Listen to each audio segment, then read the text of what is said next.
Hey everybody, Cole here with Classic Mini DIY, and on today's episode we are going to be installing a battery cutoff switch to install basically a do-it-yourself security system. So stay tuned.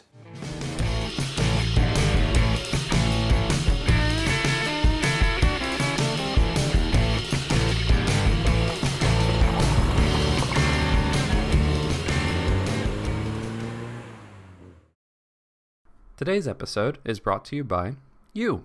That's right. Every single episode created on Classic Mini DIY is made with the help of our patrons and our long-term parts sponsor, 7 Mini Parts. If you want to see more mini stuff and more videos in the future, please consider supporting the channel on patreon.com/Classic Mini DIY or by checking out some of my awesome merch like t-shirts, stickers, and all sorts of other really cool stuff at merch.classicminidiy.com. All right. Let's get back to the episode. Now, like I said, today's episode, we are going to be tackling how to install a battery cutoff switch. These are really simple. Basically, you build this in line on the negative side of your battery.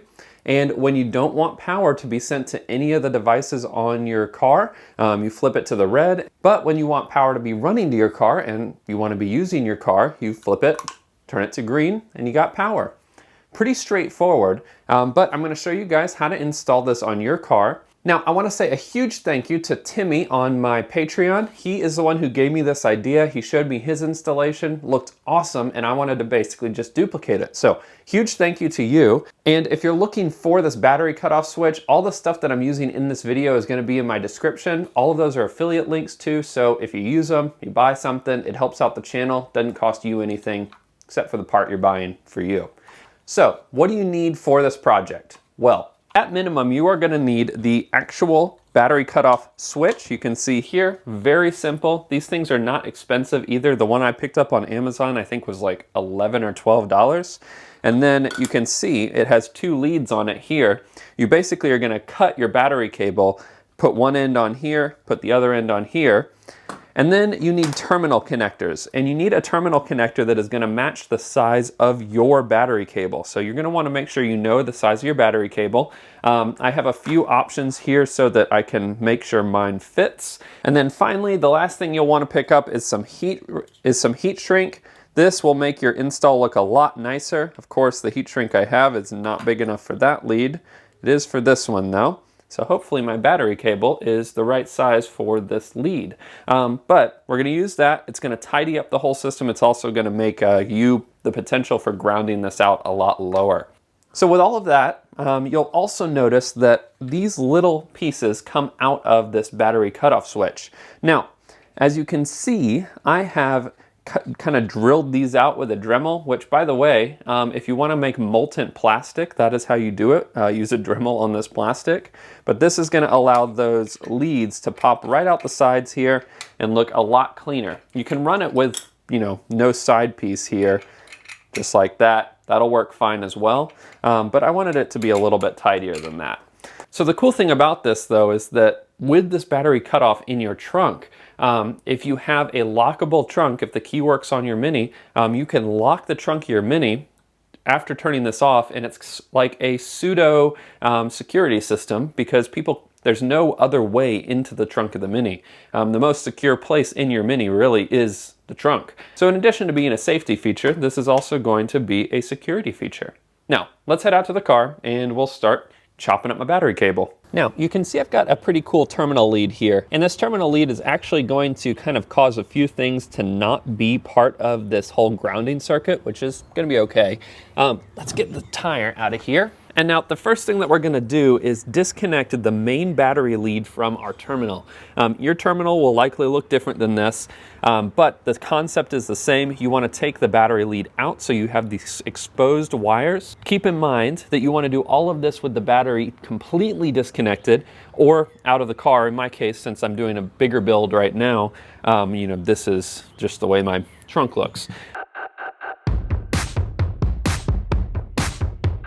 Now I want this placed somewhere that's going to be kind of out of the way, but I also want to be able to access it if I need to in a pinch, if there's something bad happening. So my thought is I want to have the green side facing this direction so that when it's on, it's pointing to the battery, and when it's off, it's not pointing to the battery. It looks like it might actually be easiest for me to run both battery cables in one side. So run one side in here, and then run the other back out the other side and over to the battery.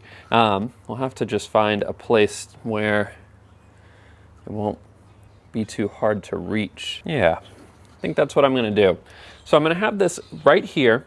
I'm gonna get it kind of as close as I can over here to the lead, and then I'm gonna connect all this up. I'm actually gonna leave these two sides covered, as well as the one on the right side here, and run both cables in and out the same side, and then back up to the battery. It's gonna look really nice, I think.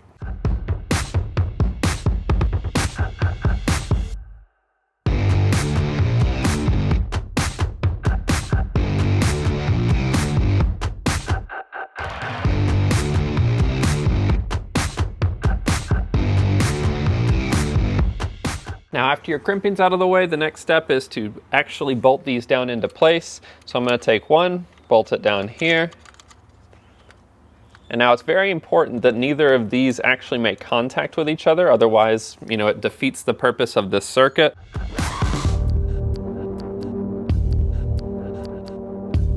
Now with that done, we're gonna be able to make sure that all of this is gonna line up properly. You can see here, I've got this kind of laid out where I want it. So it's gonna go underneath basically the boot board, and when the battery is off, it's in the off position here, and then when I'm ready to engage the battery, I put it onto on there. Pretty cool. So what I'm gonna do next is I'm actually gonna be drilling to mount this in place here. I want it to be really nice, really sturdy, and it does have a piece that goes on the bottom here. So what I'm gonna do is get this into a position where I'm feeling comfortable with it. With that in place, I'm gonna be able to drill my holes right through the boot floor and down onto the other side.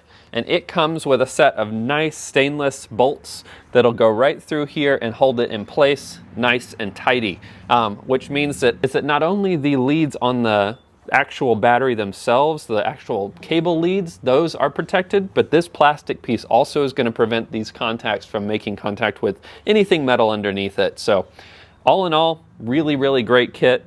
And honestly, it's really good for the money.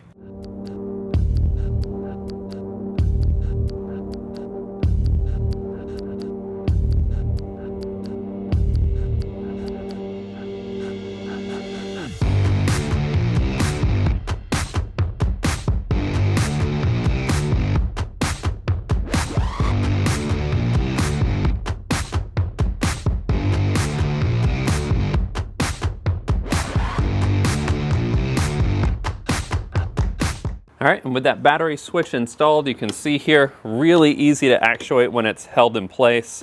So we've got battery signal, no battery signal. And the last thing that we're gonna do is reinstall these leads right here back into my actual terminal.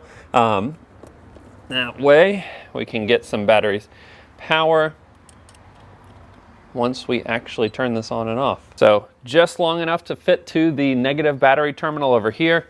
Positive obviously still goes here. Now, something to keep in mind, and I do want to mention this, otherwise people in the comment sections I'm sure are going to have a field day with this. You will notice that there are 3 other wires here, but this goes to my amp for my sound system. This line right here goes to something honestly can't remember what that goes to.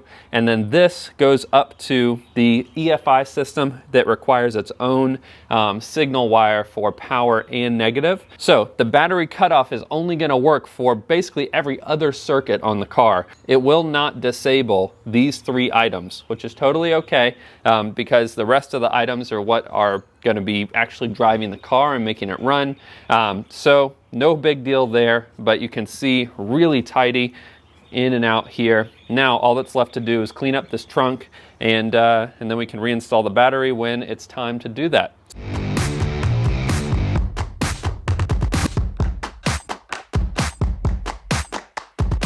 Now, as you guys can see, it's a pretty straightforward job. I mean, it's basically just splicing in that switch right into the negative lead on your battery. And you can also see how this will be a pretty great option for a kind of budget security system on the Mini.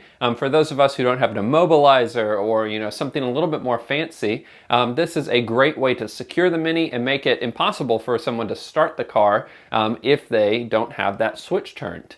So, if you have any questions about what we did on this episode, feel free to post them in the comment section below. And like I said before, I will have the links to all the things that we used in this video in the description. I'll also add a few related items if you need to pick up a terminal or a new battery lead, something like that.